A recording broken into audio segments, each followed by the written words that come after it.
আজ আমি তোমাদের জন্য নিয়ে চলে এসেছি মজাদার গল্প শিয়ালের রং বদল। একদা এক বনে এক ধূর্ত শিয়াল বাস করত। তার বন্ধুরা অতি পরিশ্রম করে প্রতিদিন খাবার জোগাড় করলেও সে ছিল ভীষণ কুঁড়ে।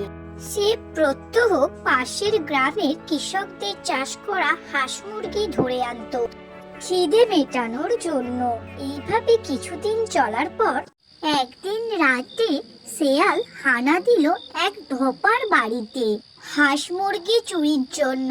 আর ধোপা ওত পেতেই ছিল কখন শিয়াল তার বাড়িতে আসবে আর শিয়ালকে প্রাণে মারবে।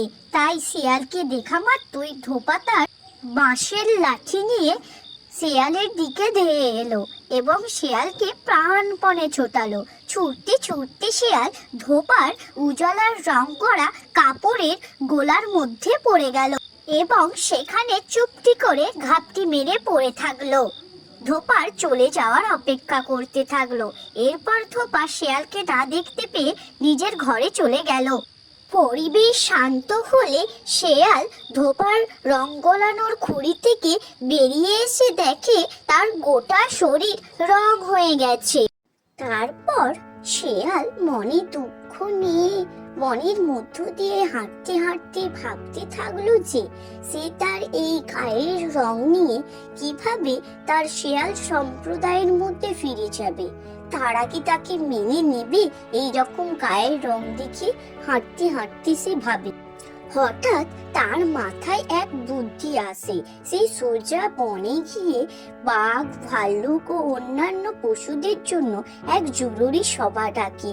সেই সভায় উপস্থিত থাকতে বলে বনের সকল পশু পাখিদের।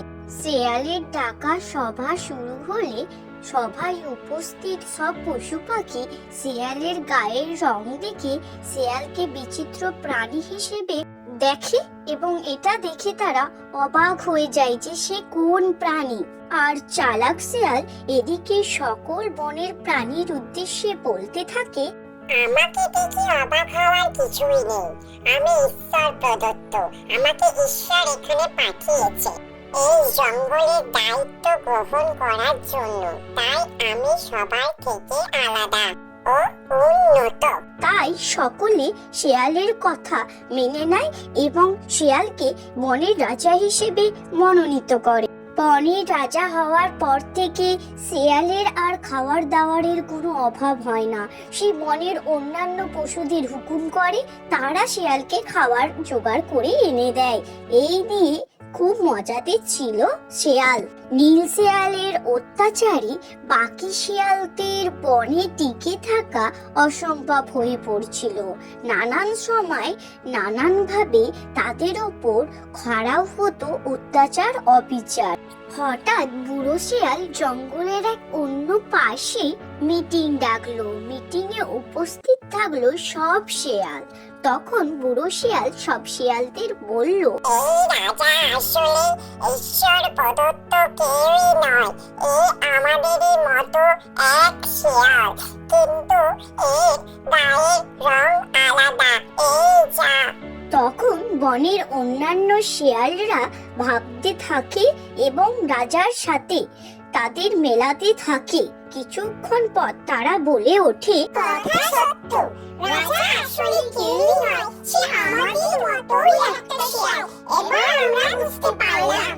তখন বুড়ো কর্তা শিয়াল বলল, তাহলে আমরা এক কাজ করি, ওই রাজা শিয়াল যেখানে থাকে ওখানে গিয়ে আমরা সবাই হুক্কা হুয়া বলে ডাকবো।